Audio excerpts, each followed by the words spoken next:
Hi అండి, నేను మీ Vahini. Welcome to our channel Tarak Vahini TET and DSC. ఈ ఛానల్లో ప్రతిరోజు కూడా ఏపీ టెట్ డిఎస్సి సిలబస్ పై వీడియో క్లాస్ అనేవి ఫ్రీగా ఉంటాయి. ఇంకా ఎవరైనా ఛానల్ని సబ్స్క్రైబ్ చేసుకోకపోతే వెంటనే సబ్స్క్రైబ్ చేసుకోండి.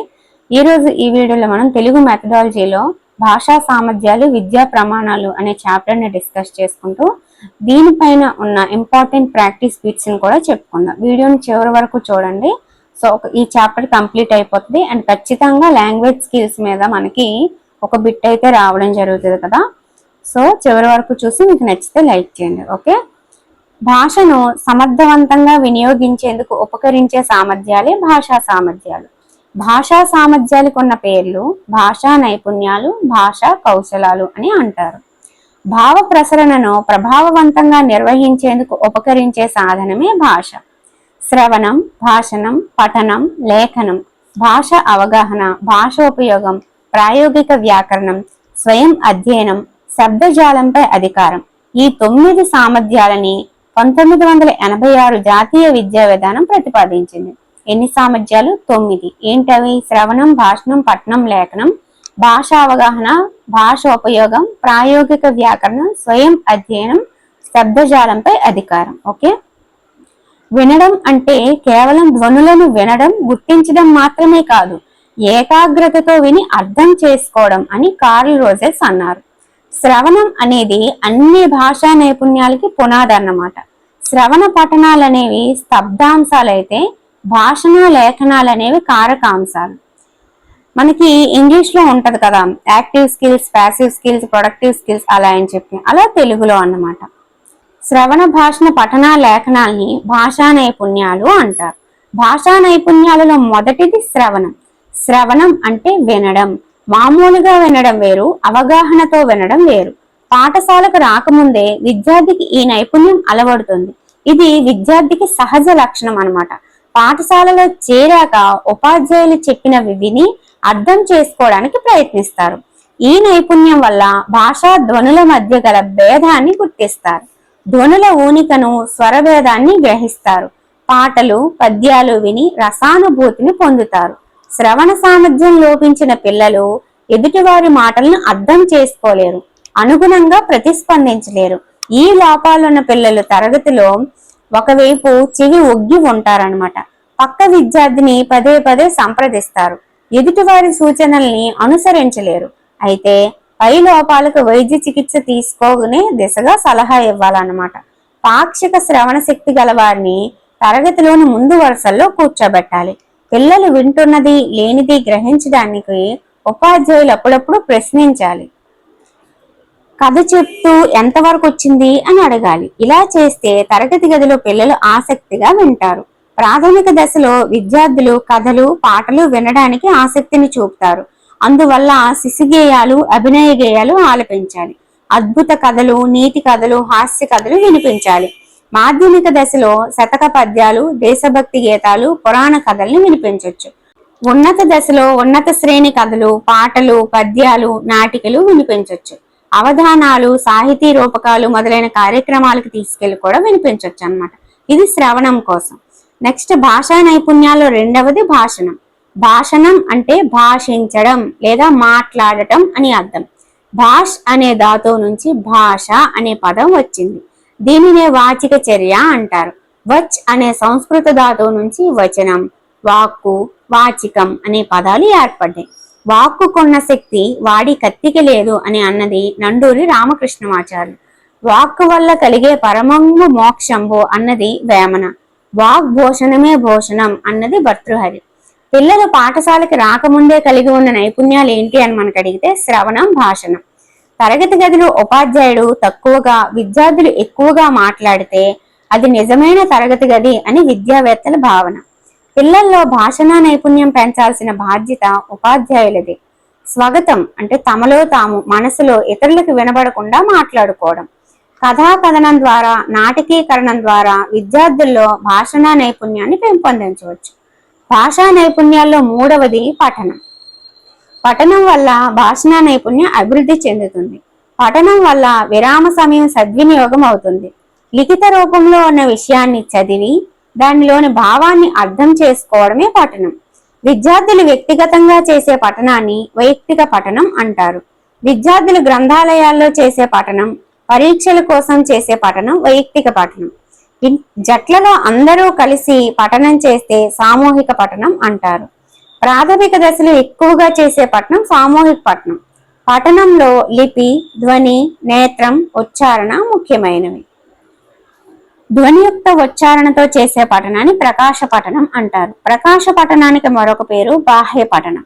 ప్రకాశ పఠనం వల్ల స్పష్టమైన ఉచ్చారణ, చక్కని పఠన శైలి అలవడుతుంది. పిల్లల్లో ఉచ్చారణ దోషాలను సవరించే అవకాశం ఉంటుంది. ప్రాథమిక స్థాయిలో ప్రకాశ పఠనానికి అత్యంత ప్రాధాన్యం ఇవ్వాలి. లిపిని మౌనంగా చదివే విధానాన్ని మౌన పఠనం అంటారు. మౌన పఠనంలో నేత్రగతి, దానికి అనుగుణంగా మనోగతి ముఖ్యమైనవి. అంటే కళ్ళతో చూస్తూ మనసుతో భావాన్ని గ్రహిస్తూ చేసే పఠనమే మౌన పఠనం. మౌన పఠనం గ్రంథాలయాల్లో, పఠనాలయాల్లో ఉపయోగకారి. ప్రాథమిక తరగతుల్లో ప్రోత్సహించరాని పఠనం మౌన పఠనం. పద్య బోధనలో మౌన పఠనాన్ని ప్రోత్సహించరాదు. ప్రతి అంశాన్ని వివరంగా పూర్తిగా అర్థం చేసుకుంటూ మనసు పెట్టి భావంతో పాటు భాషాంశాలను తెలుసుకుంటూ చదవడాన్ని క్షుణ్ణ పఠనం అంటారు. క్షుణ్ణ పఠనం కోసం ఉద్దేశించి తరగతి వాచకం రూపొందించబడింది. విషయానికి ప్రాధాన్యం ఇవ్వక స్థూలమైన అర్థాన్ని గ్రహించే పఠనాన్ని విస్తార పఠనం అంటారండి. ఇక్కడ తప్పు ఇచ్చినట్టున్నారు. అంటే లోపల మ్యాటర్ ఏంటి ప్రతిదీ తెలుసుకోకుండా స్థూలమైన అర్థాన్ని, అంటే పైన దాని మ్యాటర్ తెలుసుకునే అర్థాన్ని గ్రహించే పఠనం విస్తార పఠనం అవుతుంది అనమాట. కొన్ని పుస్తకాలని రుచి చూడాలి, కొన్నింటిని మింగివేయాలి, మరి కొన్నింటిని నమిలి జీర్ణం చేసుకోవాలి అని అన్నది బేకన్. అభినవాచార్యకం పుస్తక రచయిత గొడవర్తి సూర్యనారాయణ. ఒక కావ్యాన్ని గాని వ్యాసాన్ని గాని ఆమూలాగ్రంగా చదివి ప్రతి శబ్దం మీద పరిపూర్ణంగా దృష్టి సారించి విశేషంగా పఠించడంని క్షుణ్ణపఠనం అని చెప్పింది గొడవర్తి సూర్యనారాయణ. కేవలం భావ ప్రాధాన్యాన్ని దృష్టిలో ఉంచుకొని చేసేది విస్తార పఠనం. తక్కువ సమయంలో ఎక్కువ పుస్తకాల విషయాలను చదివి ఆకలింపు చేసుకోవడమే విస్తార పఠనం. విస్తార పఠనం కోసం ఉద్దేశించింది ఉపవాచకం అన్నమాట. గ్రంథాలయ వినియోగాన్ని విస్తార పఠనం ప్రోత్సహిస్తుంది. ఉపాధ్యాయులు పద్యం చెప్పేటప్పుడు చేసేది ఆదర్శ పఠనం. సామూహిక పఠనానికి మరొక పేరు సముదాయిక పఠనం. పదంలోని వివిధ ధ్వనులను గుర్తించి ఉచ్చరిస్తూ నేర్పే పద్ధతిని స్వరోచ్చారణ పద్ధతి అంటారు. అర్ధరహితాలైన అక్షరాలని ప్రాతిపదికగా చేసుకొని పఠనం నేర్పించడం సరైన పద్ధతి కాదు అనే భావనతో మనోవైజ్ఞానికులు అక్షర పద్ధతి, నవీన అక్షర పద్ధతులను తోసిపుచ్చారు. భాషను మొత్తంగా నేర్పడానికి వీలున్న పద్ధతినే పూర్ణ పద్ధతి అంటారు. పూర్ణ పద్ధతిని భాషా పద్ధతి అని వ్యవహరిస్తారు. లిఖిత రూపంలో వెలువరించే భాషా నైపుణ్యమే లేఖనం. భాషా నైపుణ్యాలలో చివరిది, అతి క్లిష్టమైనది లేఖనం. లేఖనం అంటే లిపి రూపంలో ఉన్న భావ వ్యక్తీకరణ సాధనం. పఠన లేఖనాలు పరస్పర ఆశ్రితాలు. లేఖనం చక్కగా అందంగా ఉండాలి. తన లేఖనం బాగా లేదని గాంధీజీ తన ఆత్మకథలో స్వయంగా రాసుకున్నారు. వ్యక్తి దస్తూరి వారి మనస్తత్వాన్ని తెలిపితే ఉక్త లేఖనం వారి ఏకాగ్రతని పెంచుతుంది. ఒకరు చెప్తూ ఉంటే వింటూ రాసుకునే ప్రక్రియ ఉక్త లేఖనం. ఉపాధ్యాయుడు ఉక్త లేఖనం చెప్పినప్పుడు ప్రతి పదాన్ని 3 సార్లు చెప్పాలి. చక్కటి దస్తూరితో వేగంగా, వర్ణక్రియ దోషరహితంగా, విరామ చిహ్నాలతో పిల్లలను రాసేటట్లు చేసే సాధనం ఉక్త లేఖనం. చూసి చదువుతూ రాసే లేఖనాన్ని దృష్ట లేఖనం అంటారు. రాసేటప్పుడు అక్షరాలన్నీ ఒకే పరిమాణంలో ఉండడాన్ని సమత అంటారు. సెకండరీ స్థాయిలో పిల్లలు నిమిషానికి 20 నుంచి 30 పదాలు రాయగలుగుతారు. దోషరహితంగా, నిర్దిష్టంగా, చూపరులకు ఇంపుగా ఉండడం ఉత్తమ లేఖనం లక్షణాలు. అక్షరాలను చక్కగా, పొందికగా, స్పష్టంగా కనిపించే విధంగా రాసే దస్తూరి రీతి లక్షణం. ఉపాధ్యాయులు మొదటి వరుస పంక్తిలో చక్కగా రాసి దాన్ని చూసి విద్యార్థులు రాయడాన్ని కరడాలు లేదా నీలుబంతి లేఖనం అంటారు. మొదటి 2 లేదా 3 నెలలు పఠనాన్ని నేర్పి ఆ తరువాత అక్షర పద్ధతి రాయడం నేర్పాలి. విద్యార్థులు తమంత తామే రాయడాన్ని స్వీయ లేఖనం అంటారు.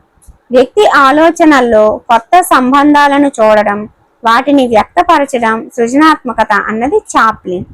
విభిన్న ఆలోచన సరళి సృజనాత్మకత అన్నది గిల్ఫోర్డ్. సృజనాత్మకత ఒక అతీత శక్తి.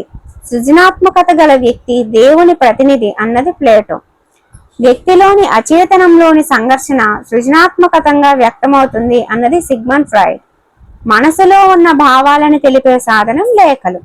వ్యక్తులు రాసుకున్న ఉత్తర ప్రత్యుత్తరాలన్నీ వీటికి చెందుతాయి. మన భావాలని లిఖిత రూపంలో ఎదుటి వారికి తెలియజేసేవి లేఖలు. పొడుపు కథలు విద్యార్థుల్లో ఆలోచన శక్తిని, భాషణ నైపుణ్యాన్ని, తార్కిక శక్తిని కలిగిస్తాయి. విద్యార్థుల జ్ఞాపక శక్తికి పరీక్ష లాంటిదే పొడుపు కథ. ఇప్పుడు కొన్ని ముఖ్యమైనవి చూద్దాం, అంటే ఎగ్జామ్ పాయింట్ ఆఫ్ వ్యూలో ఖచ్చితంగా అడిగేవి. వాక్ రూపంలో అందించే భాషా నైపుణ్యం శ్రవణం. వాక్ రూపంలో వెలువరించే భాషా నైపుణ్యం భాషణం. లిఖిత రూపంలో అందించే భాషా నైపుణ్యం పఠనం. లిఖిత రూపంలో వెలువరించే భాషా నైపుణ్యం లేఖనం. భాషణానికి శ్రవణం ఎంత ముఖ్యమో లేఖనానికి పఠనం అంతే ముఖ్యం. శ్రవణ పఠనాలు లేఖనాన్ని సుసంపన్నం చేస్తాయి. ఉక్త లేఖనం, దృష్ట లేఖనం, స్వీయ లేఖనాల వల్ల లేఖా నైపుణ్యాన్ని అభివృద్ధి పరచవచ్చు. అల్ప ప్రాణాలని మహాప్రాణాలుగా రాయడం, బాధ బాధ అని రాయడం, కర్మని కర్మ అని రాయడం, అలాగే మహాప్రాణాలని అల్ప ప్రాణాలుగా రాయడం ఒక దోషం.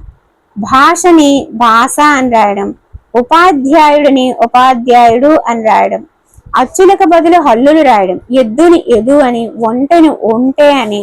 విద్యార్థులు వింటూ లేదా చదువుతూ అర్థం చేసుకోగలిగిన పదాలని గ్రహణ స్వీకార పదజాలం అంటారు. విద్యార్థులు మాట్లాడుతున్నప్పుడు వినియోగించే పదజాలని వ్యక్తీకరణ పదజాలం అంటారు. పిల్లల వయసును బట్టి వారికి తెలిసిన పదజాలం చూద్దాం. 1 నుంచి 1.5 సంవత్సరాలు 20 పదాలు, 2 సంవత్సరాలు 200 నుంచి 300 పదాలు, 3 సంవత్సరాలు 900 నుంచి 1000 పదాలు, 4 సంవత్సరాలు 1500 నుంచి 1600 పదాలు, 5 సంవత్సరాలు 2000 పదాలు, 6 సంవత్సరాలు 2500 పదాలు. పాఠశాలలో ప్రవేశించే నాటికే పిల్లలకి 2000 పదాలు తెలుస్తాయి. ఇక్కడ 200 అని ఇచ్చారండి, నేను పక్కన ఇంకొక 0 యాడ్ చేశాను, మీరు గమనించాలి. 5 సంవత్సరాలు అప్పుడు కదా మనకి స్కూల్లో జాయిన్ అవుతాడు, సో అప్పటికి 2000 పదాలు తెలిసి ఉంటాయి అనమాట. సో ఎవరి దగ్గర బుక్ ఉంటే కరెక్ట్ చేసుకోండి, అదే ఫాలో అయిపోద్ది. ఓకే. ఉపాధ్యాయుడు చిన్న పదాన్ని ఇచ్చి ఆ పదానికి ముందు మరికొన్ని అక్షరాలను చేర్చి కొత్త పదాలను తయారు చేయమనడాన్ని పద విస్తరణ అంటారు. పాఠ్యాంశం నుంచి ఒక పెద్ద పదాన్ని ఇచ్చి ఆ పదంలోని అక్షరాలతో మరిన్ని చిన్న పదాలను తయారు చేయమనడాన్ని పద పోరాటం అంటారు. మీకు చాలా సింపుల్ గా అనిపించవచ్చు, కానీ ఎగ్జామ్ పాయింట్ ఆఫ్ వ్యూ అడిగేటప్పుడు ఖచ్చితంగా కన్ఫ్యూజ్ అవుతారండి. ఒక పెద్ద పదాన్ని చిన్న చిన్న పదాలుగా రాయడం పద పోరాటం అంటారంట. చిన్న పదాన్ని ఇచ్చి దానికి ముందు వెనక కొన్ని చేర్చి రాయడము పద విస్తరణ. అర్థమవుతుంది కదా. విద్యార్థుల్లో స్వీయ అభ్యసనాన్ని డామినో ఆట ప్రోత్సహిస్తుంది. ఒక పదం చివరి అక్షరంతో మరో పదాన్ని చెప్పడం లేదా రాయడాన్ని అంత్యాక్షరి అంటారు. జన వ్యవహారంలోను సారస్వతంలోనూ ఉన్న పదవాక్య నిర్మాణ రీతులలో ఇమిడి ఉన్న నిర్మితిని వ్యాకరణం సూచిస్తుంది. భాష యొక్క ప్రయోగాత్మక విశ్లేషణ, భాషా శరీర ధర్మ శాస్త్రమే వ్యాకరణం అని డాక్టర్ హెన్రీ స్వీట్ నిర్వచించారు. భాష యొక్క ప్రయోగాత్మక విశ్లేషణ, భాషా శరీర ధర్మ శాస్త్రం వ్యాకరణం అని హెన్రీ స్వీట్ చెప్పారు. వ్యాకరణాన్ని ప్రత్యేక విషయంగా అభ్యసించవలసిన అవసరం లేదు, అది భాషలో అంతర్భాగమే అనేది ఆధునిక భాషా శాస్త్రవేత్తల అభిప్రాయం. భాషకు సంబంధించిన పదజాలాన్ని అధికార భాషా స్పృహ అంటారు. అధికార భాషా స్పృహ అనే పదాన్ని 1974లో మొదటిసారి కట్టెన్సీ సెజ్డెన్ వినియోగించాడు.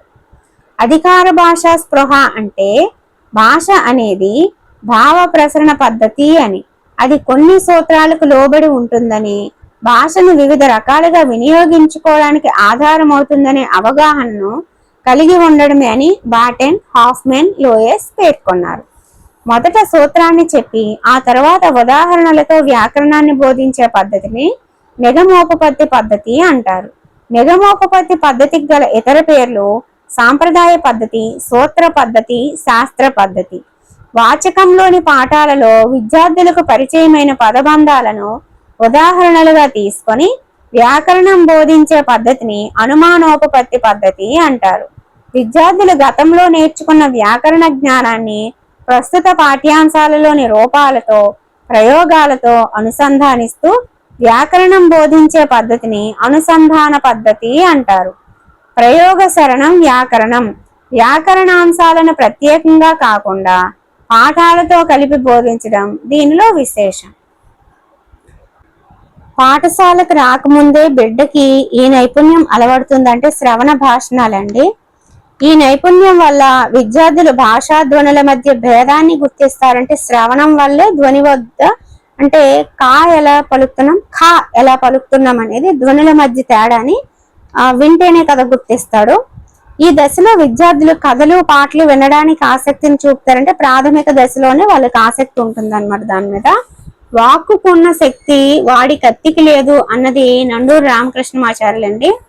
విద్యార్థులు ప్రాథమిక దశలో ఎక్కువగా చేసే పఠనం ఏంటి అని అడిగారు. సో సామూహిక పఠనం ఎక్కువ చేస్తారంట.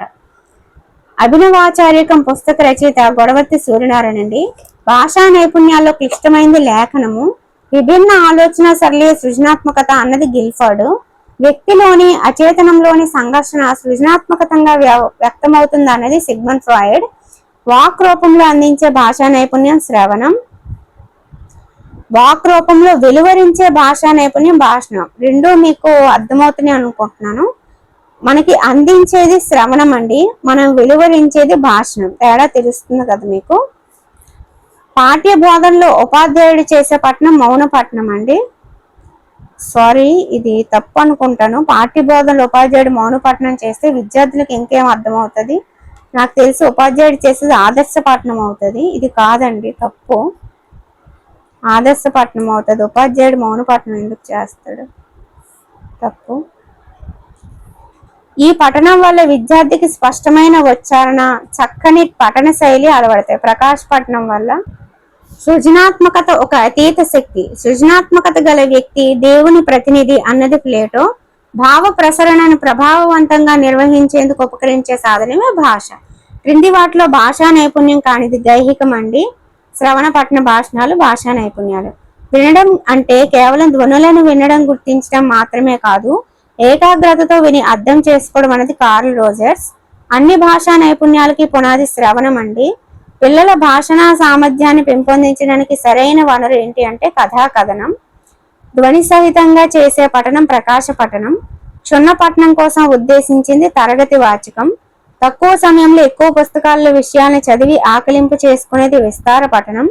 గ్రంథాలయ వినియోగాన్ని ప్రోత్సహించే పఠనం విస్తార పఠనం. భాషా సామర్థ్యాల్లో ముఖ్యమైనది లేఖనం. సెకండరీ స్థాయిలో పిల్లలు నిమిషానికి రాయగలిగే పదాలు 20 నుంచి 30 పదాలు. రాసేటప్పుడు అక్షరాలన్నీ ఒకే పరిమాణంలో ఉండడం సమత.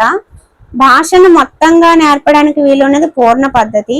ఉపాధ్యాయులు మొదటి పంక్తిలో చక్కగా రాస్తే దాన్ని చూసి విద్యార్థులు రాయడం మేలుబంతి లేఖనం అంటారు. ఉపాధ్యాయుడి ఒక్క లేఖనంలో ప్రతి పదాన్ని ఎన్నిసార్లు చెప్పాలంటే 3 సార్లు. పాఠశాలలో చేరే నాటికి పిల్లలకు తెలిసే పదాల సంఖ్య 2000 అండి. ఉపాధ్యాయుడు చిన్న పదాన్ని ఇచ్చి ఆ పదానికి ముందు మరికొన్ని పదాలను చేర్చి కొత్త పదాలు తయారు చేయడం పద విస్తరణ అవుతుంది. జన వ్యవహారంలోనూ సారస్వతంలోనూ ఉన్న పదవాక్య నిర్మాణ రీతుల్లో ఇమిడి ఉన్న నిర్మితే వ్యాకరణం. భాష యొక్క ప్రయోగాత్మక విశ్లేషణ, భాషా శరీర ధర్మశాస్త్రం, వ్యాకరణం అన్నది డాక్టర్ హెన్రీ స్వీట్. అధికార భాషా స్పృహ అనే పదాన్ని 1974లో మొదటిసారి వినియోగించింది ఎవరు అంటే కర్టెన్ సెస్డెన్ అండి. సో ఇక్కడతో మనకి దిగ్విజయంగా లాంగ్వేజ్ స్కిల్స్ అనే టాపిక్ తెలుగులో కంప్లీట్ అయిపోయింది. Okay friends, thank you.